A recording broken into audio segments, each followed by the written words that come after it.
ஓம் நமச்சிவாய. திருவண்ணாமலையிலே அற்புத காட்சியாக அம்மணி அம்மாள் கோபுரத்தை பார்த்து கொண்டிருக்கின்றோம்.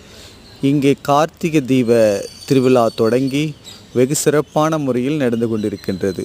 இந்த திருவிழாவிலே அனைத்து ஊர்களில் இருந்து வருகை தந்திருக்கின்ற பக்தர்கள் நமது அண்ணாமலையாருடைய திருக்காட்சியை பார்த்து பக்தர்கள் அண்ணாமலைக்கு அரோகரா என்று கோஷமிட்டு அருணாச்சலத்துடைய பார்வை நம்மேல் படாதா என்று ஏங்கிக் கொண்டு பார்த்து கொண்டிருக்கின்றார்கள்.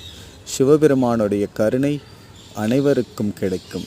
ஆனந்த தாண்டவம் ஆடுகின்ற அப்பன் சிவபெருமான் இங்கே ஜோதியாக நின்று அர்த்தநாரீஸ்வரராக மலை மீது காட்சி தருவது வழக்கம். இங்கே ஒவ்வொரு கார்த்திகை தீபம் அன்று திருச்செங்கோட்டிலிருந்து எழுந்தறிந்து அர்த்தநாரீஸ்வரர் இங்கே ஜோதியாக நமக்கு காட்சி தருகிறார். ஓம் நமச்சிவாய.